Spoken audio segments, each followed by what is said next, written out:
John, how often do we feel in our life that there are things that we should do or should participate in just because it's expected of us?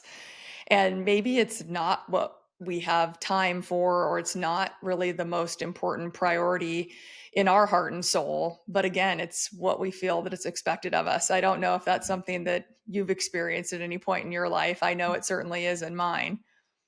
Well, and I think what happens, Julie, is we begin to accumulate things, right? So we know anyone who's lived in a home for a long time knows how we begin to accumulate things in our closets, our attics, our basements, our sheds. And, before you turn around, there's so much clutter, you can't even move around until you finally can't take it anymore. You're like, that's it. I've got to do something about it. Well, the same thing happens with our commitments and our tasks. And what we picked up at one point because it was really important to us.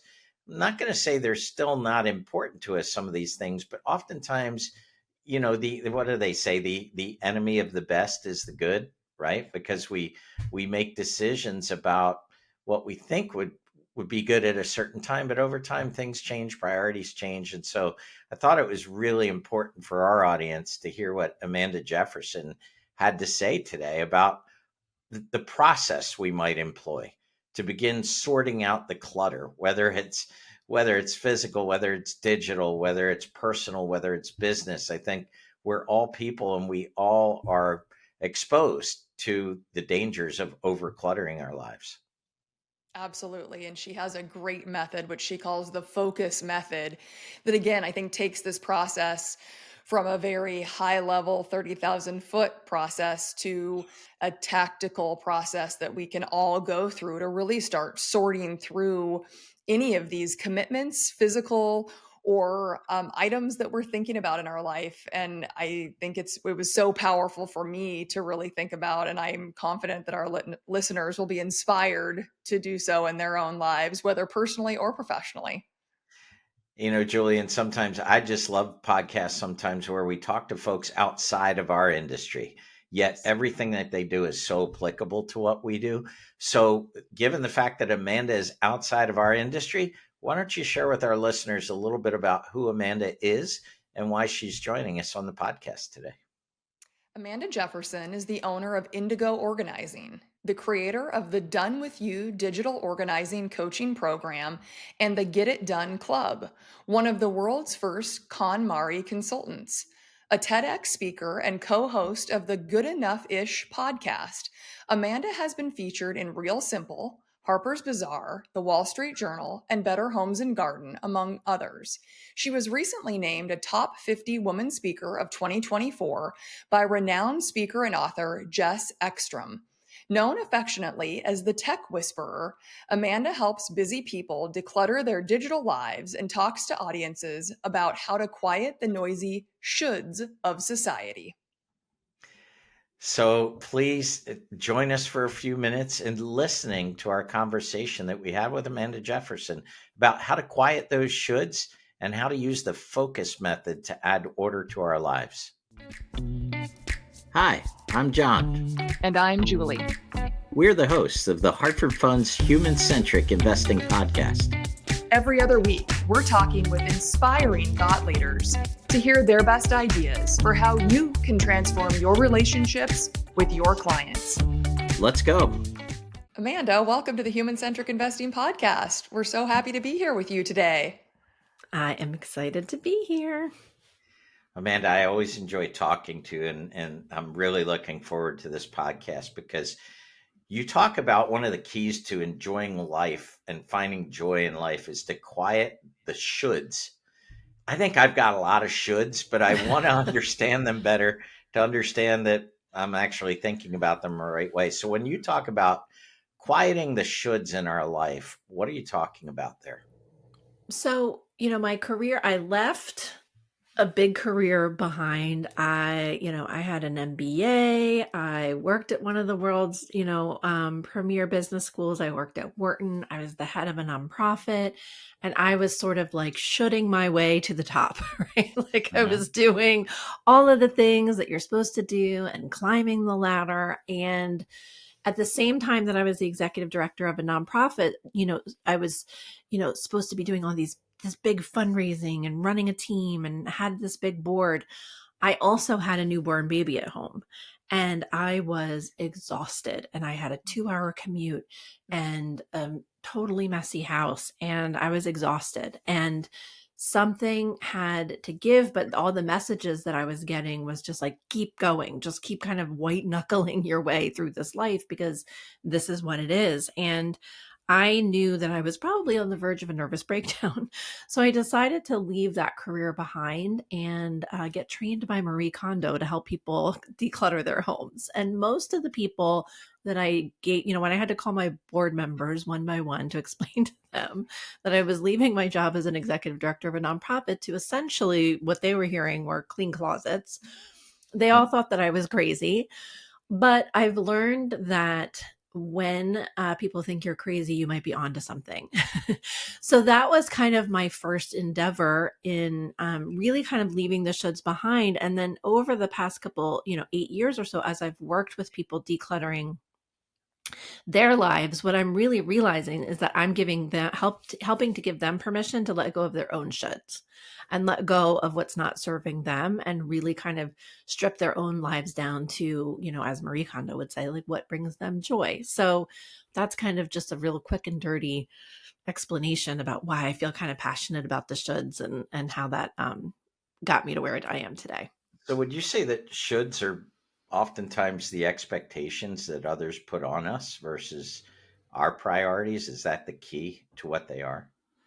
Yeah, I mean, I think, in the old days, they used to talk about keeping up with the Joneses, and the Joneses were just the two people that lived next to you that had, the green grass and the white picket fence. But now the Joneses are everywhere.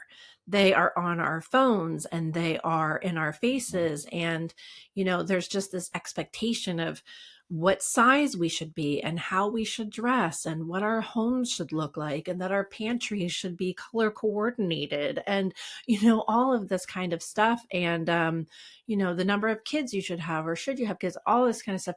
And it's very overwhelming. And so I think that this keeping up with the Joneses has been multiplied by a million, and people are just kind of exhausted by it all. It's interesting. Have you found that when you let go of the shoulds, does it make you more productive and organized, or is there a link between the two? I'm curious. What is your exploration over the last 8 years shown you? Yeah, for sure. I worked with a couple, a husband and wife, a few years ago, and their house was very cluttered. They had 3 kids, one of whom was special needs. He was the head of the Boy Scout troop, and the head of this and the head of that, and the soccer coach, and this and that.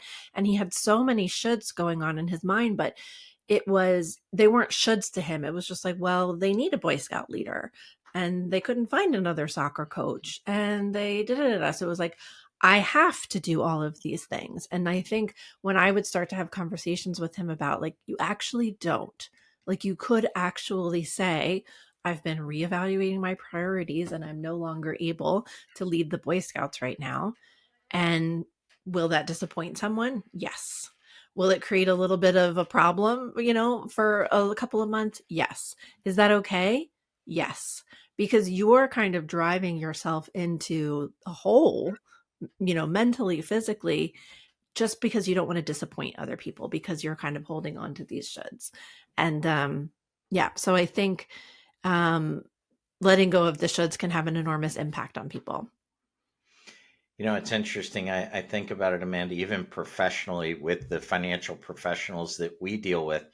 Oftentimes, I think as financial professionals, there's a lot of shoulds in our life, like what our office should look like, what our conversations with our clients should comprise, like how I should separate my personal life and interest from my business.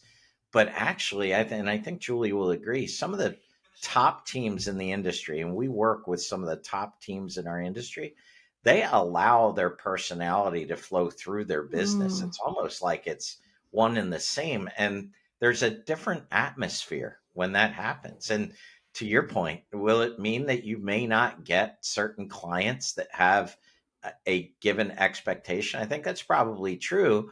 But in another way, you may attract and find more joy in the clients that you're working with, because they're more closely aligned to kind of the person that you are and the person that you best serve. And so I think what you said about the shoulds is applicable both personally as well as professionally. Right. I gave a talk at the American Staffing Association a couple last year, and there was one woman there who had really brightly colored hair. And she was on a team of maybe about 5 or 6, people that worked in this particular staffing company. And she was so thrilled that this company just let her be who she was. Because in the staffing industry, it's a little bit more buttoned up. It's a little bit like in the financial advising industry, a little bit more buttoned up, but people loved her and people would say, could I work with the one with the orange hair? And they Mhm. celebrated that, and it made her different, and it really helped her stick out. And so I think embracing that, I mean, people can be like, life can be really boring sometimes. Like when I was in the corporate world, I used to joke about, like, we would say like death by PowerPoint. People are sometimes really bored and they're looking for something a little bit unconventional, a little bit exciting, a little bit fun. And so I think breaking out of those shoulds can just bring a lot more fun to things all of a sudden. I love that, and I think it's so interesting when when we can kind of honor our authentic selves and really let that shine through. It's interesting, Amanda. I know that you've put a lot of work into a method that you call the focus method and really helping people prioritize their time and attention because let's face it, that's our most valuable asset is our time. Will you tell us a little bit about the focus method and maybe we could dig into that and help our listeners maybe apply that framework and for those that are thinking, you know what, you've caught my attention. I'm interested, but how do I go about this? What would I do to change my process? I think the focus method is just so great when you really want to think about taking this to the next step. Absolutely. One of the phrases that we talk about a lot in this KonMari world is sort of like, let us help you weed the garden and then you can plant the flowers. So the focus method is really about weeding that garden. So, I can say to somebody, okay, let go of the shoulds, or you have way too much on their plate. And they're like, okay, great. But like, how do I start? Right. Right. Right. So the focus method is sort of that way of calling it out. So F is kind of two different things. F is fill your cup, kind of what are the things that you really truly love to do that spark joy for you? So hang on to those things. But it's also F is also finish it. It's like hashtag adulting. Like you need to take the cats to the vet, stop procrastinating, take the cats to the vet. You need to schedule your mammogram, stop procrastinating, schedule your mammogram, right? O is outsource. So outsource it. So what app, program, partner, teenager with a car could do this for you? Grocery delivery. People with chronic illness, I'm always encouraging them to do, like, there's these people will do your laundry. They will come pick it up, they will fold it, they will bring it back, right? So outsource it. How can you outsource it? So then C is cut it. So that is like what I was talking about with the Boy Scouts before. You know what? This doesn't fit with my priorities. I'm sorry. I'm just going to have to let it go. U is uncomplicate, which means how can we find the minimum effective dose of this? So, say, for example, you don't want to decorate your entire house for the holidays. Could you put a wreath on the front door and call it a day? And then the S is scooch it. So that's like scooch down, like push it out. Should I do this kitchen renovation when I'm also getting my hip replaced? That sort of thing. How can I move these things out? And because my love language is spreadsheets, I actually have a whole brain dump template where they can list out all of the things that they have on their brain and then kind of choose on the drop down menu. Okay, this I'm going to finish, this I'm going to outsource, this I'm going to cut, etc. They can sort it and all of that. So it's a really great sort of get everything out and then really sort of systematically process. Okay, what am I going to do with all these shoulds? How am I going to weed my garden? And I think even professionally, man, kind of focusing that on our business. I know one of the things that really saddles down financial professionals as their practice is growing is there's usually something that they do really, really well because they love to do it. It's whether it's rainmaking, whether it's planning, whether it's investing, whatever. Um, and they'll ask Julie and I kind of, if you were going to add someone to your team, who would your next hire be? Well, I think if they went through the focus method, they might be able to identify, here are the things that I really get energized by doing. Mm. I almost need to find someone who's energized by the things that I don't get energized about, right? They can complement me and complement my staff. So I really love that. So you're saying that when we're first trying to quiet these shoulds and we're trying to get our arms around everything, maybe just to start listing things out that are occupying our time, that are hanging over us, that are commitments that we've made, whether we like them or not, just get them in one place to get an overall view of what we're dealing with. Is that maybe a good place to get started? Yeah, absolutely. And I really actually love what you were saying about, you could even apply the focus method to a job description. Like, Hmm. let me look at all of the things that I do and actually figure out, what can I outsource? What can I cut? What can I uncomplicate? What can I scooch? What can I move down? I teach this method to business owners and executives because you can even use it as a whole tool to think about strategies and projects that the company is taking on. So yeah, that's often just the right first step, is just to get it all out and really just, it's kind of like in KonMari when we're doing your closet, we pile everything onto the bed. And so it's kind of the same way. Like, let's get everything all in one place so that we can see what we're working with. Once you have everything out and into maybe the spreadsheet, and now I know why we get along so well because I've never met a spreadsheet I didn't love. So this makes a lot of sense. It's coming very clear. Uh-huh. Um, I love that when you said my love language is spreadsheets. I'm going to use that. But once you have that all out and you start to compartmentalize and sort, how do you prioritize? Right. Hmm. So this is a lot, right? And it can Hmm. become overwhelming. What would you guys Hmm. say a financial professional is going through this? What's kind of step one, or how does somebody start or keep going maybe rather than getting overwhelmed? Because I could see someone, getting all these things out and then saying, oh, that's a really big hairy list. I don't know, I've got a lot on my plate, I don't know where to go from here, I'm just going to set this aside and not move forward. How do you help people sort of move through that initial maybe state of overwhelmedness? I know that's not a word, but Yeah. um, what's the inspiration? Yeah, so I had a client who filled it all out, and she got 120 things on the list or something, and she's like, Mhm. "Okay, great. So 75 of them are finish it, priority 1." You're like, "Okay, well, Exactly. Yeah. that's not going to Yeah. work." Maybe the Right. next 6 months. Yeah. Right. And So we're done.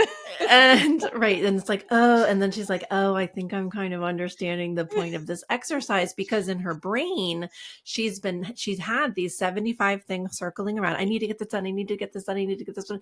And so none of it gets done, right? So the spreadsheet also has these columns where you can identify priority. So what I love about spreadsheets is that you can so easily sort. So once you get through and you decide, okay, this is finished, outsourced, blah blah blah, you can also identify a priority. So 1, 2, 3, 4. So you can identify those priority ones. You can also identify the exact date. The spreadsheet has like a little click thing on it where you can choose, actually choose from the calendar what date you're going to work on. And then it also has an area where you can identify the exact next step, because you might have written down one of your tasks is organize my garage. But that's not a task, that's a project. So, what is the first step? It might be find a professional organizer. Right. It might be order some shelves online, whatever it is. So then you can sort, and I would say choose like 10 that are priority 1, identify that exact next step, identify the date you're going to take that next step, and then you can say, okay, now I can do 10 more that are priority 1, and just kind of chip away at it. And then I think if you see that you've got a lot that you keep scooching, why do I keep scooching that? Is it because there's some friction there that I need to resolve? Do I even need to do that? Is it maybe not a scooch? Is it a cut? Is it an outsource? That sort of thing. So it kind of forces you to ask a lot of questions about am I applying the right one here?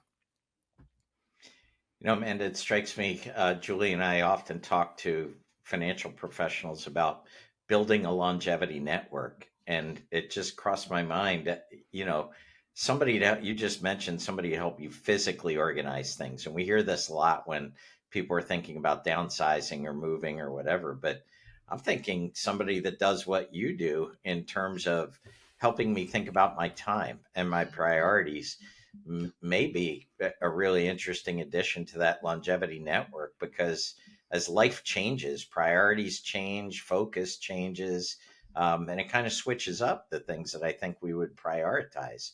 So, yeah, just hearing you talk through those things kind of makes me think about how would I use this to benefit my clients. And then my question back to you is, as I hear you talk, it would seem very difficult for me to say, you know what, I'm going to hire Amanda to work in my professional life without having it kind of encompass my personal life too. Because for many of us, right, our work is just another expression of who we are. So I would think that if we were going to engage in something like this, we should probably open ourselves up to the possibilities of what it could do for us personally as well as professionally. Would you, is that where most clients come to you from that direction, or do they isolate it and say, no, just personally, or could you help me with my business, or how does that usually work?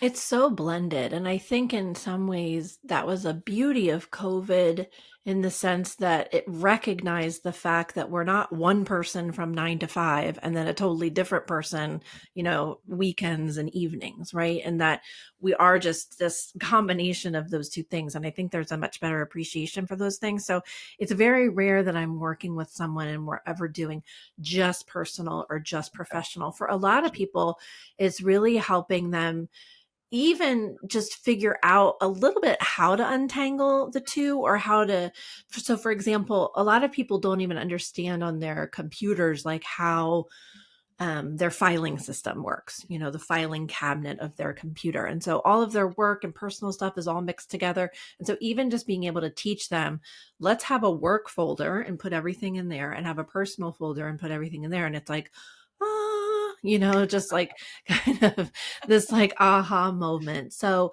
when we are making that focus list for people, it always, it could be like, I need to make an appointment to cover my grays, and I need to submit a $3 million proposal to this, Hmm. client.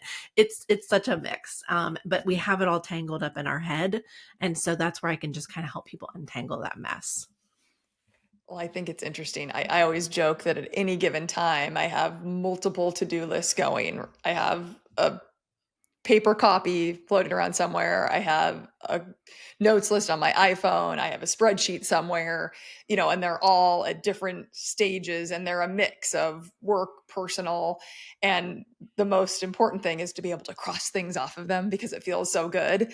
But it does seem like to be able to overlay all of those in one central repository and just have that, that focus list and make sure that everything is in one prioritization would be a much more efficient way to go. So now you've inspired me once again to take another look at all of those lists that are running and make sure that it's as efficient as possible.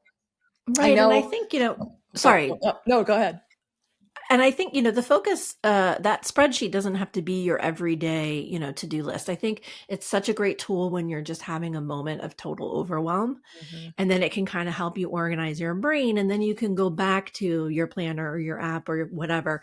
But I think it can be, and it might be something that you revisit every 6 months or something like that, just to kind of get your brain kind of straight again. So you don't have to feel like, because it wouldn't work for me to have an Excel spreadsheet to be my to-do list. That wouldn't be accessible enough for me, but it's a great just initial brain dump, so that then your other tools will work better for you. I love Are that. there common pitfalls, Amanda, that you see people fall into as they begin to implement this focus method? Do people run into stumbling blocks, or do they get away from it for any particular reason? Well, I think it's when the shoulds creep up again. Mhm. It's like, well, I don't know, I really should. And they're really expecting me to. Like, I had a client, or she was actually at a workshop of mine once, where, she talked about how her favorite day of the year is December 26th because the holidays are finally over and she can rest. And she talked about, she's an Italian and she has to do the 7 fishes. And, there's all these traditions that she has to uphold and everybody expects her to do it. And it's exhausting and she doesn't enjoy any of it. And I challenged her, like, what would happen if you just didn't? If you just didn't do the 7 fishes and you didn't do this, would a lot of people be disappointed? Yes. Would, all of that kind of stuff. But so I think that for some people, like when I challenged her, like, could you let it go? She was like, no, I have to. So I think that is the hardest part. And I think especially for women that, like I was kind of when I was just kind of white knuckling my way, like I have to be able to do everything because everyone is depending on me at no matter the cost to myself. That's the hardest part, is getting people to let go. That makes sense. And that is the hardest step. But I think if you can start with a process like focus and to be able to see things and to compartmentalize and to really rationalize, am I putting this down because it's a feeling I have, or is it really truly something that needs to be done? I mean, I think that helps you go through that litmus test, whether it's personal, whether it's the practice, the team work, whatever the category is. I think it helps you go through that process and really have that self-talk, which is so important.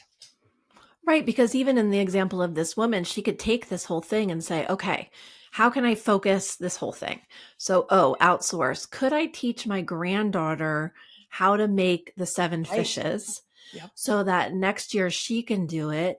And then that could actually be a cool bonding experience for us. Yes. Maybe I could order the meatballs from the Italian place down, right? So Yep. how can I take the focus method and apply it to make this whole project easier? Exactly. Or you could cut it, change your name, and move out of town, I guess, if you had to. Yeah, I mean, join the witness protection program and to pretend to be Irish somewhere. I These don't are know. all valid options. Well, Amanda, we've certainly enjoyed speaking with you today about the focus method. Now, Julie and I would like to focus on Amanda for a few minutes as we focus on what we call the lightning round of questions, where we help our audience get to know a little bit more about you. So if you're willing, I'll ask Julie to fire away with our first lightning round question. I'm ready. Are you an introvert or are you an extrovert? I am an introvert, and most people cannot believe that because I can play the extrovert game really well, but then I'll come home and kind of be in the fetal position for the rest of the day. And So I love, recharge. right. I definitely need a lot of alone time to recharge. Are you a morning person or a night owl? I'm a night owl, but I really want to be a morning person. I want to be that person that like wakes up at 5:30 and does yoga and takes a walk and journals. And I just never have been, but I really want to be.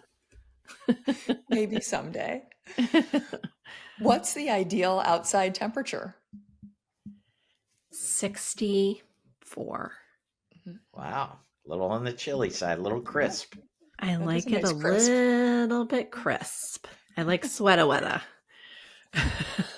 As a child, what did you want to be when you grow up? I wanted to be an astronaut. Mm. And in Awesome. fact, I studied astronomy in college. That's where I met my husband at an astronomical observatory in Chile. How about that? That's a whole nother podcast Phenomenal. episode. That is a whole other podcast. That's the beauty of these lightning round questions. Would you rather travel to the past or to the future? The past. I love like Anne of Green Gables, Little House on the Prairie, all of that kind of stuff. I'd love to travel back to that time. My last question. When you were a child, what was your favorite board game? What was my favorite board game? I think my favorite was probably Monopoly. We used to play that for hours and hours and hours, much to my father's chagrin. Like, really? Again? And my last question is, what's the first concert you ever went to? Oh my gosh. I think it was probably New Kids on the Block. Oh, a good one. There we go. At the Delaware State Fair. Well, Amanda, we can't thank you enough for joining us today on the Human Centric Investing Podcast. And for our listeners, if you're interested in learning more about how Amanda can help you declutter and organize your life, feel free to visit indigoorganizing.com. You can also hear more tips and insights from Amanda on her podcast, Good Enough Ish, which you can find anywhere you get your podcasts. Amanda, thank you again for sharing your insights today on the focus method. We really appreciate it. It's been a blast. Thanks so much for having me. Thanks for listening to the Hartford Funds Human Centric Investing Podcast. If you'd like to tune in for more episodes, don't forget to subscribe wherever you get your podcasts. And follow us on LinkedIn, Twitter, or YouTube. And if you'd like to be a guest and share your best ideas for transforming client relationships, email us at guestbooking@hartfordfunds.com. We'd love to hear from you. Talk to you soon. The views and opinions expressed herein are those of the guest, who is not affiliated with Hartford Funds.